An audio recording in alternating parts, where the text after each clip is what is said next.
क्या सरकार जो बड़े बड़े वादे करती है, क्या सरकार जो मुआवजे के वादे करती है उस पर खरी भी उतरती है या सिर्फ वो राजनीति स्टंट करती है? हाँ नमस्कार, मैं हूँ संभव शुक्ला और मैं अभी मौजूद हूँ हरियाणा के सोनीपत ज़िले में और अमित राणा जी के गांव और उनके घर पे। और हम जानेंगे कि स्वर्गीय अमित राणा जी जो दिल्ली पुलिस में तैनात थे, कोरोना बीमारी के चलते उनका स्वर्गवास हो गया। तो जो केजरीवाल सरकार और जो गवर्नमेंट ने उनको मुआवजे की बात कही थी, जो सहायता राशि की बात की थी, असल में इसका राज क्या है, आइए हम अमित राणा जी के घर में चलते हैं और मैं आपको दिखा दूं। अभी हम मौजूद हैं अमित राणा जी के ठीक घर के सामने। अभी हम अंदर चलते हैं और पूरी बात जानते हैं कि क्या है पूरा मामला। सरकार ने जो वादे किए थे हेल्प करने की, अमित राणा जी की फैमिली को हेल्प करने की, तो वो क्या असल में सिर्फ वो राजनीति स्टंट बन के रह चुका है या असल में कोई सहायता भी हुई है? और बिल्कुल हम अभी मौजूद हैं उन्हीं के घर पे और हम बात करेंगे स्वर्गीय अमित राणा जी की धर्मपत्नी जी से। क्या नाम है? सर मेरा नाम पूजा। पूजा जी, केजरीवाल सरकार ने जो मुआवजे की बात की थी वो अभी तक आप तक पहुंचा है? नहीं सर, अभी तक हमें कोई राशि नहीं प्राप्त। अभी तक आपको राशि नहीं पहुंची, तो आपने उनको लेटर भी लिखा है अभी कोई? हाँ जी सर, एक लेटर हमने 12 मार्च को लिखा था और एक लेटर मैंने अभी लिखा है। अच्छा, तो अभी तक उस लेटर का कोई जवाब आया है? नहीं सर, कोई जवाब नहीं आया। मैं एक 12 मार्च को भी लेटर लिख चुकी हूँ, उसका भी कोई जवाब नहीं आया था। और एक मैंने परसों 25 वहीं को लिखा है। 1 साल 1 महीने से शायद ऊपर हो चुका है अमित राणा जी को स्वर्गवास हुए और अभी तक दिल्ली सरकार की तरफ से कोई भी हेल्प आप तक नहीं है? नहीं सर, हमें अभी तक कोई हेल्प नहीं मिली है।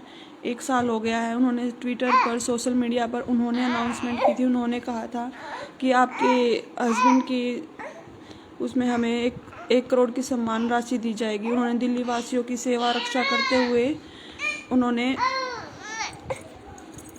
अपनी शहीद हुए हैं वो, तो 1 करोड़ की सम्मान राशि दी जाएगी, लेकिन हमें अभी तक कोई हेल्प नहीं मिली है। तो अभी दिल्ली सरकार जो वादे किए, कोई उनका फ़ोन कॉल्स वगैरह कुछ भी नहीं आया? मतलब नहीं सर, कोई फ़ोन कॉल नहीं, ना कोई भाई हमारे घर तक ही आया है। 1 साल हो चुका, 6 महीने हमने फाइल, आज ये डॉक्यूमेंट्स अनकम्प्लीट है, आज ये डॉक्यूमेंट्स अनकम्प्लीट, हमने सारे डॉक्यूमेंट्स कंप्लीट किए। 6 महीने उन्होंने हमारे ऐसे चक्कर कटवाए, लेकिन अब जब हमने सारे डॉक्यूमेंट्स कंप्लीट करके दे दी तो उन्होंने बिल्कुल मना कर दिया था। अच्छा, जैसे कि स्वर्गीय अमित राणा जी दिल्ली पुलिस में थे, तो डिपार्टमेंट की तरफ से कोई हेल्प पहुंची आप? सर डिपार्टमेंट की तरफ से उनका जो भी बनता था पीएफ वगैरह वो हमें मिला है।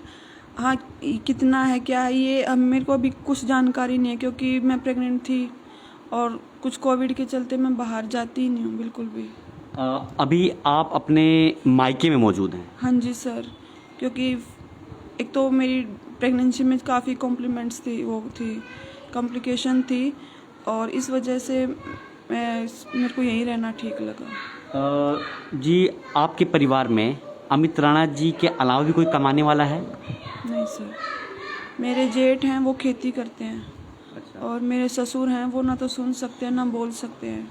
तो आप देख सकते हैं कि स्वर्गीय अमित राणा जी के जो दिल्ली पुलिस में तैनात थे, उनके पिताजी हैं, ना ही वो बोल सकते हैं ना ही वो सुन सकते हैं। और अभी स्वर्गीय अमित राणा की धर्मपत्नी अपने मायके में हैं और परिवार की जो हालात है वो बिल्कुल दयनीय है, क्योंकि अमित राणा जी के एक बड़े भाई हैं जो कि एक फार्मर हैं, एक छोटे मोटे किसान हैं।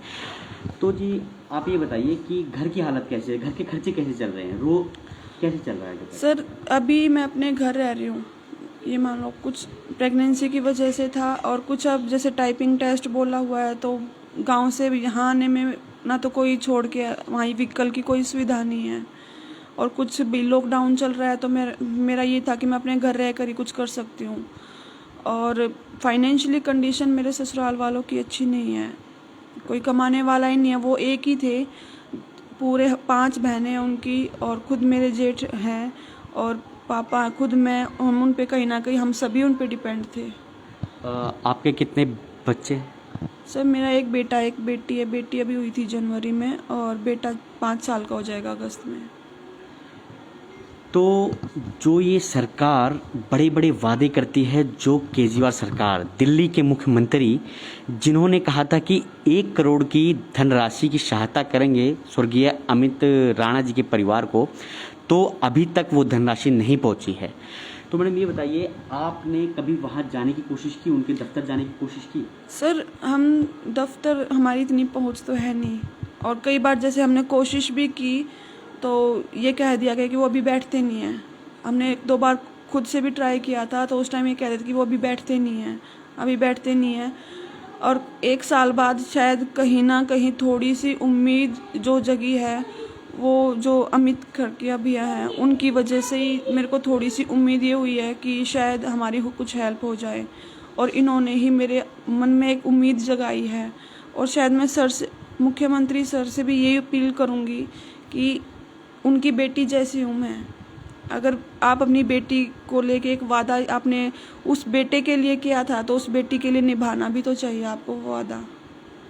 बिल्कुल मुख्यमंत्री जी, एक स्वर्गीय सिपाही, दिल्ली पुलिस में जो जवान तैनात था, जो देश की सुरक्षा में तैनात था, उनकी धर्मपत्नी स्वर्गीय अमित राणा जी की पत्नी आपसे गुहार लगा रही हैं कि उनकी सहायता कीजिए, उनकी मदद कीजिए, क्योंकि ये जो आपने मुआवजे की सहायता की बात रखी थी वो अभी तक इस परिवार तक नहीं पहुंचा है। और आप मेरे पीछे देख सकते हैं कि उनकी धर्मपत्नी और उनके पिताजी यहाँ मौजूद हैं। परिवार की पूरी हालात हमने आपको दिखाने की कोशिश की है। तो कहीं ना कहीं परिवार जिस दुख से झेल रहा है, जिस दुख से बढ़ रहा है आगे, तो मतलब कौन कौन आ गया है? सेंट्रल गवर्नमेंट अभी तक आगे आई, मतलब उनकी तरफ से कोई सहायता मिली? सर उनकी तरफ से यही हेल्प मिलती, जो मेरे हस्बैंड का पीएफ वगैरह जो है वो हमें मिला है। और उसके अलावा जैसे मैं मेंटली स्टेबल नहीं थी, मुझे खुद ये पता है कि एक तो प्रेगनेंसी हो गई मेरी उस टाइम, और शायद हस्बैंड को खोने के कारण कुछ भी कह लो, मैं मतलब मेंटली स्टेबल थी ही नहीं कि मैं कुछ चीज़ें। बट जो सेंट्रल गवर्नमेंट हमारी जो दिल्ली पुलिस है उसकी तरफ से मेरे को ज़रूर, जैसे कि आपको काउंसलिंग के लिए मेरे को खुद कॉल किया था कि बेटा आपको अगर काउंसलिंग चाहिए, आप मेंटली डिस्टर्ब हो, तो हम आपके साथ खड़े हैं। तो उन्होंने मेरी फ़ोन कॉल करके हेल्प ज़रूर की है, मैं ये नहीं कहूँगी, उन्होंने बहुत हेल्प की है मेरी। तो जो देश की सुरक्षा में स्वर्गीय अमित राणा जी तैनात थे, उनके साथ ऐसी घटना घटी, कोरोना के चलते उनकी मृत्यु हो गई। उनके परिवार को ये सब सहना पड़ रहा है, ये सब झेलना पड़ रहा है। जब एक देश की रक्षा करने वाले सिपाही के साथ ऐसा हो सकता है, उनके परिवार को ये सब झेलना पड़ सकता है, तो मेरी हाथ जोड़कर अपने चैनल के माध्यम से ये गुजारिश है कि इनके परिवार का सहायता करें। और जो धनराशि की बात माननीय दिल्ली मुख्यमंत्री केजरीवाल जी ने की थी, उसको परिवार को सहायता करें और आके वो 1 करोड़ रुपए की धनराशि उनके हाथ में दे। धन्यवाद। सोनू के साथ संभव शुक्ला।